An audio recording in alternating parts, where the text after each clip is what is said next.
Thank you, Dr. Zakir. The next question number 4. Some people invest in real estate because they don't want to invest in banks. But they claim that the zakat on such wealth has to be paid only on its rent and not on its original value. What is your observation on this issue?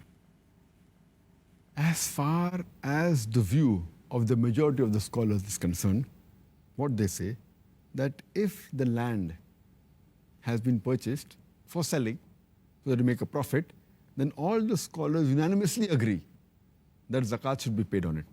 As we discussed in the last answer, that the moment 1 year is completed, the land that you purchase, zakat has to be paid on it. But if you have land and if you give it on rent, means if you buy a house and give it on rent, majority of the scholars say that zakat is not applicable on the value of the house. Zakat is only applicable on the rent you receive. The moment you receive the rent, and if it stays with you for a period of 1 year, and if it's above the nisab level, then you have to pay zakat on the rent, not on the value of the house, the flat or the land. But nowadays, most of the people that purchase land for investment, they give it on rent. So here we are in a dilemma that people who purchase land, mainly the purpose of investment, but if they think that they'll buy the land, they sell after 4 or 5 years when the price rises. So but natural, they don't want to keep it vacant, so they give it on rent to a person who requires to stay in that flat. Now what will happen? Should we pay zakat or not? So here there's a difference of opinion. Here scholars differ. Some scholars say that fine, pay only zakat on the rent if you possess it for more than 1 year, if it's above nisab level. And when you sell it, on that year only you pay the 2.5% of the total value of the land. But there are some scholars who are very strict and who disagree with this view. And they say that if you buy a land, even if you give it on rent, the cost of the land, the market value of that land or of that flat should be paid every Hijri year. Scholars like Ibn Aqil, they say this.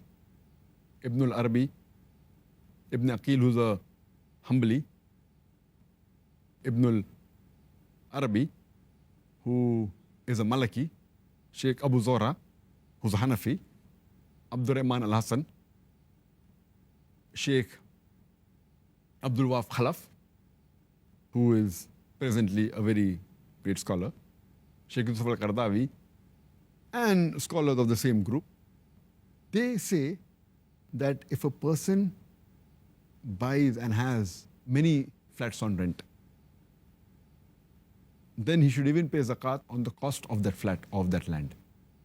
But for example, if a person is a poor person and doesn't have any income, doesn't have any business, and he has only one house which he's living and a second house which he gives on rent, so unanimously people agree that the rent he acquires, if it's saving is more than the nisab level. But there are many rich people who are landlords and who possess many houses, many flats which they give on rent. They own large properties. And if we agree with the view of the majority of the scholars that zakat should be only paid on the rent, suppose a person has 100 flats costing hundreds of thousands of dollars, and the rent that he gets, he utilizes what is required for his personal expenses, and before 1 year is over, after he gets the rent, he buys another few flats. So, and if he doesn't have any gold jewelry, that means he will not pay zakat at all. After the 100 flats become 110, 120, 140, maybe he is one of the richest men in the city of Bombay or any city. He may own half the property of the city, half the land in the city. So if you agree that zakat should not be paid, he may be a multi-billionaire, may own half the city, may own 3/4 of the city. He takes rent. When he gets the rent, before it becomes 1 year, he utilizes what he wants. Then he buys new land. And if zakat is not there on land, which is given on rent, he will keep on getting richer and richer and richer without paying a single dollar as zakat.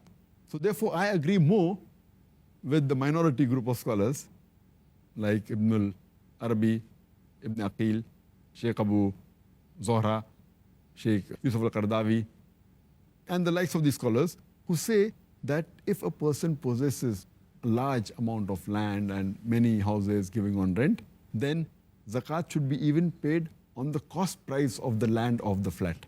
Whatever is the present value of that land or of that house, he has to pay 2.5% zakat every Hijri year. I agree more with these type of scholars. And anyway, even if it's not required and a person pays extra, Allah won't question you. Surely you will get sawab for that. Even if you give a sadaqah, you will get sawab. So always agree, when in doubt, leave it out and go on the side which will give more sawab. Because minimum is 2.5% zakat. If you pay more, Allah will yet be happy.